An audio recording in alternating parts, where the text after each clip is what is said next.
Yo halo everybody, gimana kabar hari ini? Selalu setia dengan kemageran kah? Hehe, lanjutkan. By the way, film yang akan menceritakan kali ini berjudul The Accidental Detective yang rilis tahun 2015, di mana bercerita tentang aksi seorang detektif amatir yang bergabung bersama seorang detektif tua profesional untuk mengungkap kasus pembunuhan berskala internasional. Penasaran kan? Tanpa berlama-lama lagi, langsung aja kita gaskan ke filmnya.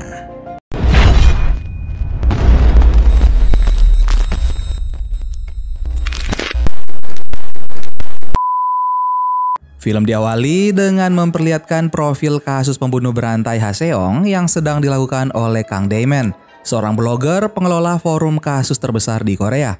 Namun, Dae-man tidak bisa fokus karena bayi cantiknya Hong Ji terus menangis.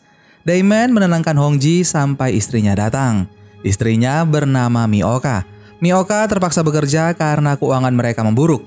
Toko rental buku mereka sudah mulai tidak laku karena Dae-man terus menutup toko untuk pergi ke kantor polisi. Mioka kesal dan Dae-man pun sengaja membuat Hong Ji kembali menangis agar istrinya itu segera pulang. Lalu ia menutup toko dan pergi ke kantor polisi. Dae-man mengamati interogasi pada kasus pembakaran rumah yang diduga dilakukan oleh mantan pacar si pemilik rumah karena sakit hati ditinggal menikah. Tersangka diinterogasi oleh Detektif No dan juga Detektif Lee. Tersangka terus mengelak, tapi Dae-man mendukungnya yang berakhir dengan pengusirannya karena dianggap mengganggu penyelidikan dan membuat keributan. Detektif No berkata pada Detektif Lee yang merupakan teman Dae-man, jika Dae-man kembali muncul di kantor polisi, maka ia akan menjadikan Dae-man tersangka kasus pembunuhan itu. Detektif Lee kemudian menemui Dae-man di sebuah bar untuk memperingatkannya akan hal ini.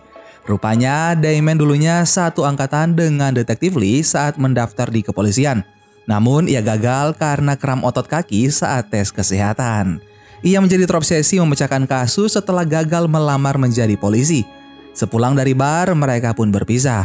Dae-man pergi ke rumah rekan mereka Yong-gyu, sementara Detektif Lee menemui istri Yong-gyu bernama So-young yang menyerahkan sebuah amplop tanpa sepengetahuan Yong-gyu. Keesokan harinya, Dae-man baru sadar ia terbangun di rumah Yong-gyu, bukan di rumahnya karena tadi malam ia mabuk berat. Di ponselnya terdapat banyak panggilan tak terjawab dari Mioka. Awalnya, Dae-man bergegas untuk pulang, tapi tangisan bayi Yong-gyu dan bercak darah di lantai membuatnya khawatir. Saat Dae-man memeriksa ke dalam kamar, So-young tergeletak bersimbah darah. Dae-man pun menjadi lemas. Beberapa saat setelah itu, polisi pun berdatangan ke TKP, termasuk Detektif Lee. Diduga waktu kematian So-young adalah pukul 23:22 tadi malam jika dilihat dari jam tangan So-young yang pecah. Namun diperlukan otopsi untuk memastikannya. Anehnya, di lokasi TKP tidak ada jejak kaki maupun sidik jari. Diduga pelaku menggunakan tangan kiri untuk membunuh padahal sebenarnya ia tidak kidal. Terlihat dari bekas luka di leher So-young. Yong-gyu yang merupakan suami So-young langsung dibawa ke kantor polisi untuk diinterogasi. Yong-gyu hanya diam. Akhirnya Detektif No menginterogasi Dae-man yang bersama Yong-gyu pada saat kejadian. Ia kesulitan untuk mengingat karena waktu perkiraan kejadian adalah saat ia sedang mabuk berat. Yong-gyu memohon pada Detektif Lee untuk menemukan pembunuh istrinya. Lalu ia berjalan pulang dengan tatapan kosong. Pada malam harinya, Detektif No dan Detektif Lee mendatangi kedai belut untuk mengkonfirmasi keterangan Dae-man. Dae-man yang kebetulan sedang lewat kedai itu untuk membeli susu formula juga mampir untuk menegaskan keterangannya. Berdasarkan keterangan pemilik kedai, Dae-man menjatuhkan belut di sana sekitar pukul 23. Lalu si pemilik kedai berganti shift dengan istrinya pukul 1 dan ia juga tidak terlalu memperhatikan kapan Dae-man pulang dari kedainya. Tapi nampaknya Dae-man masih di kedai itu saat pergantian shift karena Dae-man masih ingat dengan jaket yang digunakan istri pemilik kedai. Detektif No dan tim kemudian pergi ke tempat otopsi. Dokter menemukan hal yang janggal. Bagian belakang jam tangan So-young terdapat bercak darah padahal tidak ada darah di pergelangan tangan So-young. Hasil otopsi menyatakan perkiraan waktu kematian So-young adalah sekitar pukul 23:20, selisih 5 menit dari jam tangan yang ditemukan. Scene kemudian berpindah ke toko rental Dae-man dan ia melatih anak sulungnya bernama Gyeon-woo untuk melayani pelanggan sementara ia akan menemui Detektif Lee. Tapi Detektif Lee malah meninggalkannya di pinggir jalan. Di rumah, Mioka memberitahu Damon bahwa semua orang di pasar sedang membicarakan pelaku pembunuh Soyoung karena penjual roti tetangga Yonggyu melihat ada pria aneh di depan kamar apartemen Yonggyu saat ia pulang dari pasar. Scene kembali berpindah ke kantor polisi, di mana semua orang menatap tajam pada detektif Lee saat ia datang ke kantor. Ia dibawa ke ruang interogasi. Rupanya Soyoung membeli apartemen atas nama detektif Lee beberapa hari sebelum kejadian dan tanpa sepengetahuan Yonggyu. Berdasarkan keterangan detektif Lee, ia ingin membantu Soyoung mempertahankan uangnya karena Yonggyu terlilit utang besar dengan rentenir. Dengan tangan diborgol, ia bersikeras tidak membunuh Soyoung, meskipun terdapat barang bukti berupa pisau bersimbah darah yang digulung dengan kemejanya di lokasi kejadian. Detektif Lee adalah seorang yang kidal, sehingga detektif No menduga ada yang menjebak detektif Lee dalam kasus ini. Kepala unit pembunuhan kemudian meledek detektif No dan menantangnya untuk membuktikan detektif Lee tidak bersalah dalam waktu 2 minggu. Jika detektif No berhasil, maka ia akan keluar. Begitu juga sebaliknya. Di sisi lain, Damon datang ke toko daging Yonggyu dan mereka melihat tayangan berita tentang penangkapan detektif Lee atas tuduhan perzinaan dan pembunuhan Soyoung. Melihat hal ini, Damon segera bergerak untuk mencari pelaku yang sebenarnya. Ia kemudian mendatangi toko roti milik tetangga Yonggyu. Tidak lama setelahnya, detektif No juga datang dan mengusirnya. Berdasarkan keterangan pemilik toko roti, ia melihat pria mencurigakan di depan kamar apartemen Yonggyu sekitar pukul 22. Pemilik toko roti kemudian kembali ke pasar selama 30 menit untuk mengambil ponselnya yang tertinggal. Ia masih melihat pria mencurigakan tersebut tapi tidak lagi di depan kamar, melainkan di halaman parkir. Pemilik toko roti sempat mencatat model mobil dan nomor platnya. Ia memberikan catatan itu pada detektif No, namun direbut Damon yang kemudian membakar catatan tersebut setelah ia menyalinnya. Ia berjanji akan memberikan pada detektif No jika detektif No mau bekerja sama dengannya memecahkan kasus ini. Dengan kegigihannya, akhirnya detektif No menjadikannya sopir untuk melakukan penyelidikan dan didapat informasi bahwa identitas pemilik mobil bernama Jang Ho, pria berusia 45 tahun pemilik klub bernama Wu di Songchodong yang tinggal di Bundang Town Village 102. Damon dan detektif No kemudian mendatangi rumah Jang Ho. Namun hanya istrinya yang berada di rumah karena Jang Ho pergi ke Tiongkok sejak 3 hari lalu untuk perjalanan bisnis dan akan kembali 15 hari lagi. Pada malam harinya, Damon meminta izin pada Mioka untuk menutup rental mereka agar ia bisa fokus membantu penyelidikan. Namun Mioka menjadi sangat marah. Scene kemudian berpindah pada keesokan harinya di mana Damon membantu penyelidikan detektif No dengan membawa Hongji. Mereka menjenguk detektif Lee yang menceritakan pada malam kejadian ia sempat membujuk Soyoung agar tidak bercerai. Namun Soyoung menolak dan pergi sekitar pukul 22 sampai 23. Damon, detektif No, dan detektif Lee tidak bisa mengobrol banyak karena jam besuk sangat terbatas. Detektif Lee menitipkan sebuah surat untuk diberikan pada Yonggyu karena ia khawatir pada Yonggyu. Setelah itu, detektif No mendapat informasi berdasarkan catatan imigrasi Jang Ho, dia tidak pernah mengajukan visa ke Tiongkok. Detektif No dan Damon segera menuju klub milik Jang Ho dan menemukan mobil Jang Ho terparkir di sana. Mereka lalu membuntuti mobil Jang Ho sambil Damon mengganti popok Hongji dan detektif No terus menggerutu. Karena kesal, Damon mengelap tangannya yang penuh kotoran Hongji ke mantel detektif No. Singkat cerita, mereka membuntuti Jang Ho di sebuah kedai kopi. Menurut Jang Ho, ia mengenal Soyoung saat membeli lahan. Soyoung terus mengusik untuk membeli lahannya. Akhirnya Jang Ho menjual lahannya pada Soyoung dan beberapa bulan kemudian ternyata ada proyek pembangunan apartemen di lahan tersebut. Jang Ho kesal dan mendatangi apartemen Soyoung. Namun menurutnya Soyoung tidak ada di rumah. Sepulang dari apartemen Soyoung, ia bersama dengan selingkuhannya, wanita pemilik kedai kopi. Jang Ho berbohong pada istrinya soal pergi ke Tiongkok. Menurut Jang Ho, saat ia mengetuk pintu apartemen Soyoung, tidak ada yang menyahut ataupun membukakan pintu. Namun saat Jang Ho akan pulang, ia melihat ada 2 orang berada di ruang tamu Soyoung. Damon dan detektif No kemudian mendatangi orang tua Yonggyu, pemilik toko Suyuri di mana Soyoung menitipkan bayinya setiap siang. Dan didapatkan keterangan bahwa Soyoung menjemput anaknya pada malam kejadian sekitar pukul 23. Jika Jang Ho berkata jujur, maka 2 orang pria yang dilihatnya sudah menunggu untuk membunuh Soyoung di apartemen sebelum Soyoung pulang. Pada keesokan harinya, Damon kembali bersama detektif No, namun kali ini ia tidak membawa Hongji. Damon menambahkan dugaan Soyoung dibunuh di lokasi lain, kemudian mayatnya dibawa ke apartemen. Namun belum ada bukti yang bisa menguatkan. Damon dan Detektif No terlihat semakin akrab karena sama-sama selalu dimarahi istri. Sesaat kemudian, Detektif No mendapat kabar kasus pembunuhan istri Detektif Ma yang bernama Min A yang bekerja mengelola studio tembikar. Jasadnya berada di tungku perapian saat ditemukan. Dari ponsel Min A yang ditemukan di TKP, terdapat foto yang diambil pukul 1:05 saat Min A ditaruh di perapian. Menurut Detektif No, pelaku pembunuh Min A dan Soyong adalah orang yang sama jika dilihat dari karakteristik jejak yang ada di TKP. Pelaku meninggalkan sedikit jejak dan pola darah yang menunjukkan benturan kuat. Diduga pembunuhan ini dilakukan oleh dua orang yang berkomplot. Kesibukan Damon membantu polisi membuat Mioka kesal. Ia kewalahan bekerja, mengurus anak, dan juga mengurus rumah. Damon pun berpura-pura menangis agar Won-woo menceritakan hal ini pada Mioka untuk membuatnya luluh. Namun Mioka sudah hafal dengan kebiasaan Damon. Damon lalu kembali membantu Detektif No melakukan penyelidikan. Damon merasa kasus ini ada kaitannya dengan kasus yang Jae-chon 10 bulan lalu yang menewaskan seorang wanita bernama Reina dan sampai saat ini pelakunya belum tertangkap. Pelaku menyeret jasad Reina dari sungai ke jalur sepeda. Sama dengan kasus yang terjadi saat ini, pelakunya seakan selalu memberitahukan waktu kejadian. Ia tidak membiarkan jasad Reina tenggelam di sungai karena akan mengaburkan waktu kejadian. Ia sengaja merusak jam tangan Soyong pada jam kejadian dan mengambil foto jasad Min A dengan ponsel agar waktu kejadian diketahui dengan jelas. Mereka kemudian menyelidiki kembali kasus yang Jae-chon, namun ternyata kasus itu ditutup sebagai kasus bunuh diri. 2 bulan setelahnya ditemukan anak perempuan yang mati tercekik rantai tas milik Reina di dekat TKP. Sehingga diduga Reina menculik seorang anak dan tidak sengaja membunuhnya, lalu bunuh diri karena merasa bersalah.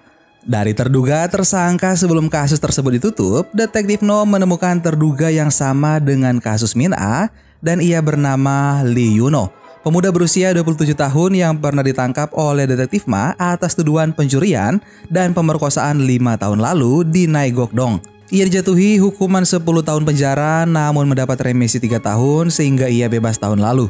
Detektif No kemudian pergi ke kantor dan di sana sangat gaduh karena ternyata tersangka kasus pembunuhan Min A sudah ditangkap dengan bukti rantai sepeda. Di sisi lain, Damon mengerjakan semua pekerjaan rumah dan mengurus anak untuk mengambil kembali hati istrinya. Sementara di kantor polisi, orang yang dituduh sebagai pembunuh Min A adalah selingkuhan Min A. Mereka sering tidur bersama, namun putus dan belakangan ini karena ia tertekan, Min A selalu membahas rencana perceraiannya dengan Detektif Ma. Ia juga mendapat info bahwa Detektif Ma berselingkuh dan membiayai selingkuhannya dengan uang pinjaman. Detektif Ma sangat emosi dan menerobos masuk ke ruang interogasi. Keadaan pun menjadi gaduh, sementara kepala unit pembunuhan memberitahukan jadwal sidang Detektif Lee pada Detektif No yang akan dilangsungkan 5 hari lagi. Tepat saat Detektif No pensiun. Detektif No kemudian bertanya pada Detektif Ma apa yang akan ia lakukan jika harus kembali menangkap Yuno. Singkat cerita, Detektif No, Detektif Ma, dan Damon yang menggunakan pakaian militer karena berbohong pada Mioka menelusuri warnet dan sauna di dekat Hongdae. Sebenarnya ada satu orang lagi yang lebih dicurigai dalam pembunuhan Reina, yaitu manajer Na. Reina adalah sponsor dan pemilik klub dan ponselnya ditemukan di dekat rumah manajer Na pada hari kejadian. Menurut Damon, manajer Na juga dijebak sama seperti Detektif Lee. Sehingga kasus ini memiliki pola yang mirip dengan kasus Soyong dan juga Min A. Pada jasad Min A terdapat 2 garis bekas luka di leher. Diduga ia dicekik dengan logam berlumur oli yaitu rantai sepeda. Detektif No kemudian mendapat telepon dari Detektif Ma yang menceritakan bahwa Yuno sempat menelponnya setelah bebas dari penjara. Setelah dilacak, panggilan tersebut dilakukan di sebuah toko ikan tropis bernama Meu. Detektif No dan Damon langsung menuju ke toko Meu. Di sana mereka mendengar dering telepon dari ruang bawah tanah. Saat mereka memeriksa ke arah dering telepon itu, terlihat seseorang berjubah menyalakan aliran listrik. Detektif No menyadari mereka dijebak. Ia langsung bergantung pada lampu dan berteriak agar Damon keluar dari genangan air. Damon kemudian berusaha mematikan aliran listrik, namun pintu menuju lantai atas sudah terkunci. Detektif No bertahan sekuat tenaga. Damon pun memberanikan diri melompat ke jendela. Di sana sudah ada Yonu menunggunya. Saat Yonu mendorong Damon, Detektif No berhasil memutus aliran listrik dengan pistolnya. Mereka berdua pun selamat.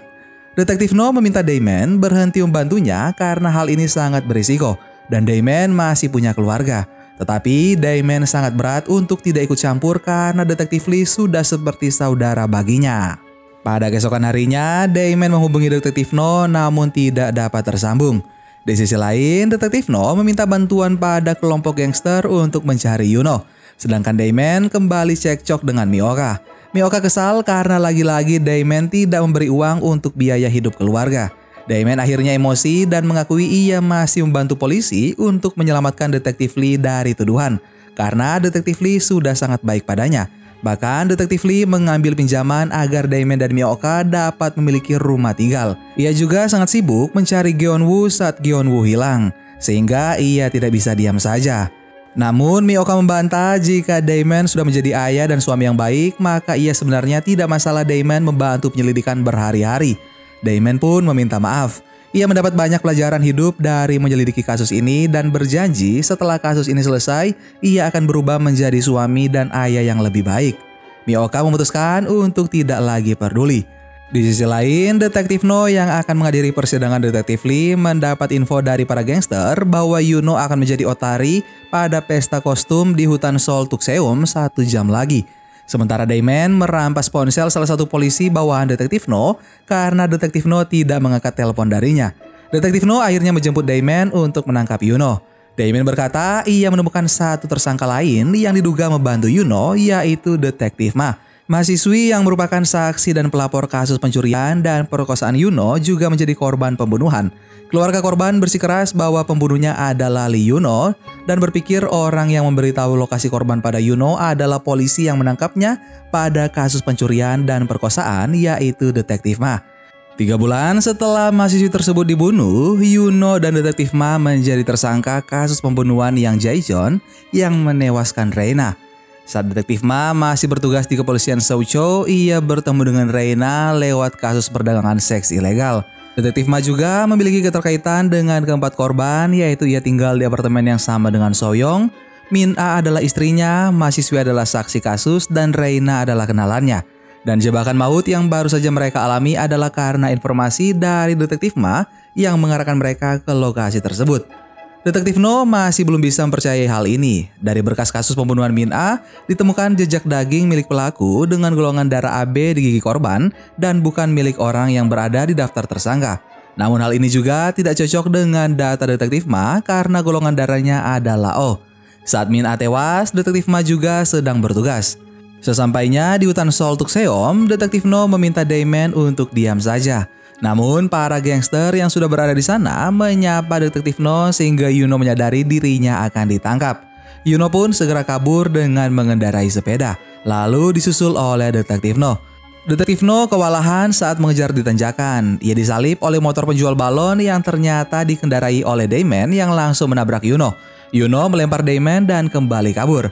Sebelumnya Detektif No sempat melihat pelacak di pergelangan kaki Yuno. Tapi ternyata setelah diselidiki, Yuno tidak sepenuhnya dibebaskan tetapi ia ditargetkan untuk pemantauan sehingga alat pelacak dipakaikan padanya sejak bulan lalu. Namun datanya belum sempat diperbarui oleh admin kantor masa percobaan sehingga tidak ada data di kepolisian. Dari catatan GPS Yuno di tanggal 3 April, ia berada di sekitar lokasi kejadian pembunuhan Soyoung namun hanya lewat saja. Dan di tanggal 14 April saat pembunuhan Min A, GPS menyatakan Yuno berada di Incheon, yang mana lokasinya cukup jauh dari lokasi pembunuhan Min A. Detektif No dan Damon kehabisan akal. Sementara itu, di pengadilan sedang dilangsungkan sidang atas tuduhan terhadap Detektif Lee dengan beberapa bukti diantaranya kemeja Detektif Lee ditemukan bersama pisau berlumur darah yang dianggap sebagai senjata pembunuhan di lokasi kejadian dan apartemen dibeli atas nama Detektif Lee dengan menggunakan uang Soyoung. Pengadilan pun menjatuhi hukuman 30 tahun penjara karena Detektif Lee merupakan polisi aktif dan juga teman dekat Yonggyu. Damon hanya bisa terduduk lemas. Detektif Lee berteriak ia tidak melakukan hal tersebut. Kepala unit pembunuhan kembali mengolok-olok Detektif No dan menyuruhnya segera mengemas barang-barangnya di kantor.